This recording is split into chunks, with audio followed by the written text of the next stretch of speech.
when a human being is born, a certain software is set within himself, which is a combination of time, energy, and the information that he carries with him.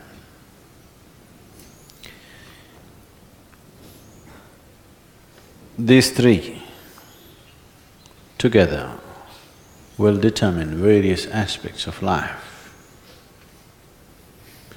These three together will even determine how long a human being lives and how he lives. So if this is so, is this all predetermined?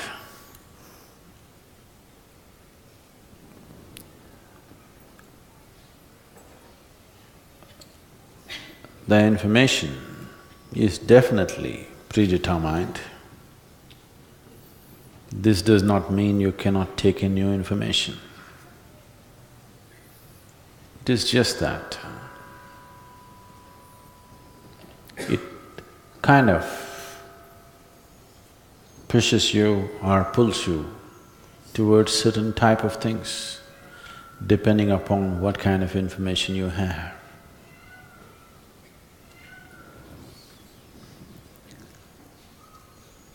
But this does not stop you from taking in fresh information today, this moment.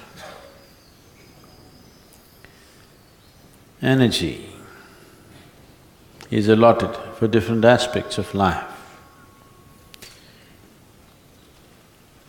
This information that we were talking about, the whole heap of information, is referred to as sanchita or sanchita karma.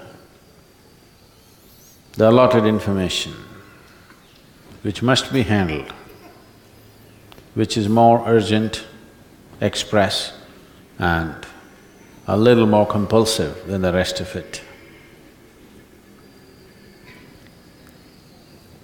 This information that you have is from elsewhere, what life has gathered. The energy allotted within the system allots according to the nature of the information. If your information or the karmic information is leaning towards or veering towards, let's say, for example, physicality, you will see the energies naturally allot themselves into the physical structure of who you are.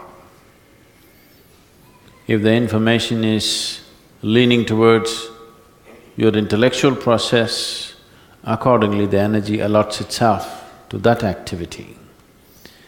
If the information is very emotional, energy allots itself to that dimension.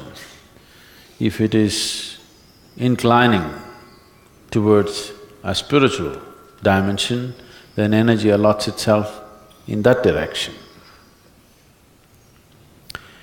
This allotment is happening by natural tendencies, but this does not mean one cannot reallocate.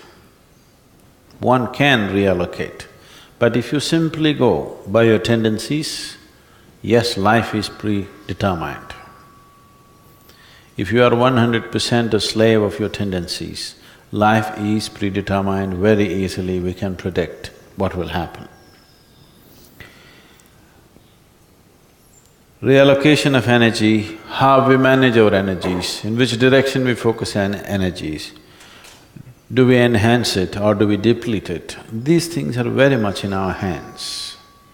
But the third dimension, which is an important composite of one's life, is the time. Time ticking away all the time. You can't slow it down. you can't hasten it.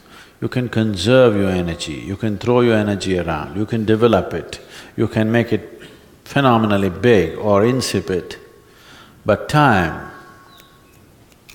going away. So this time has its own intelligence and it flows according to certain parameters of karmic information and the energy allotment that's available in one's system. So can't we do anything about it? We can, but that is a much more elusive dimension of life than the other two. The other two are much easier to manage and manifest in one's life. Generating energy and using it the way you want. Not allowing your tendencies to determine the nature of your thought and emotion and activity is much, much easier than taking charge of time. Even the Adiyogi took charge of time only when he was in certain states. When he was in such states, we refer to him as Kala Bhairava, that he took charge of time.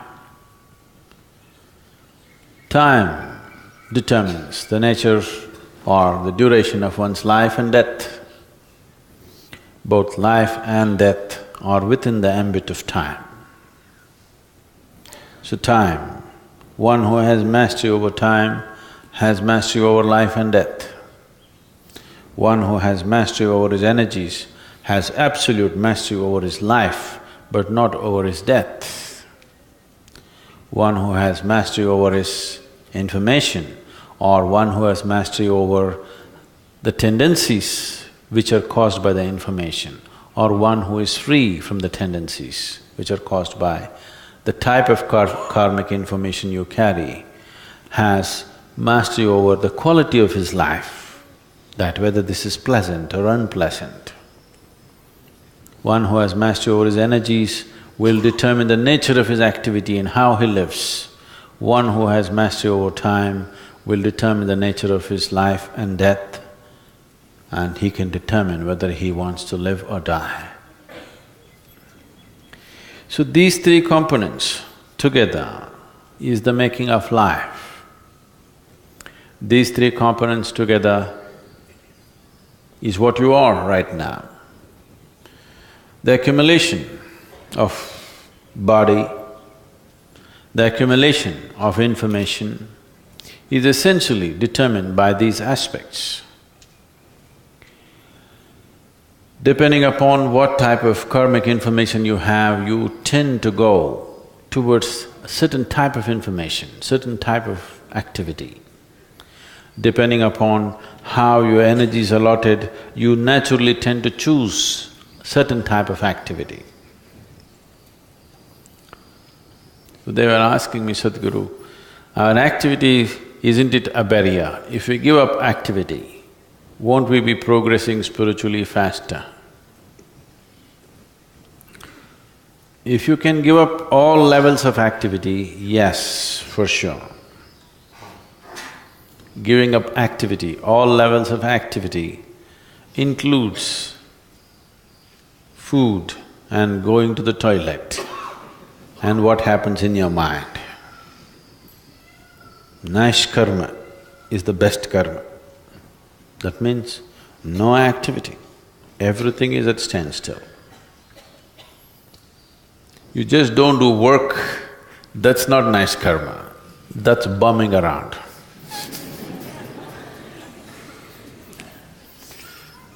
That's a bad karma. If you can simply close your eyes and sit here for days on end,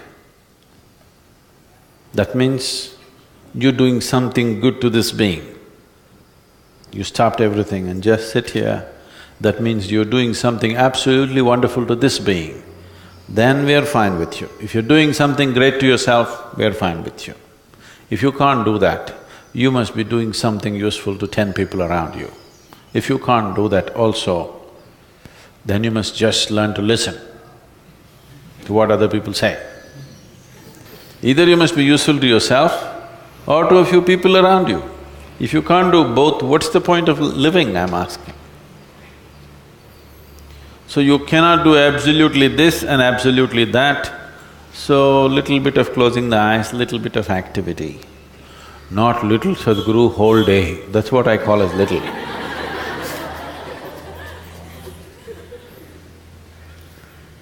Because 24, is it such a great number? Is 24 a very big number?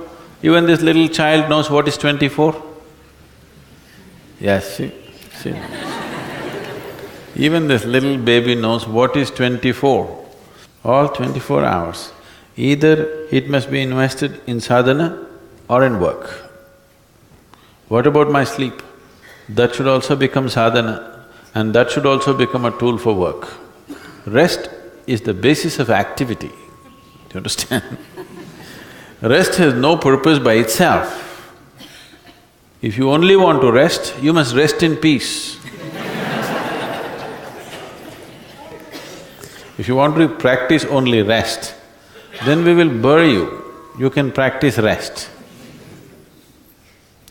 Rest is used only as a basis of… all activity is based in restfulness.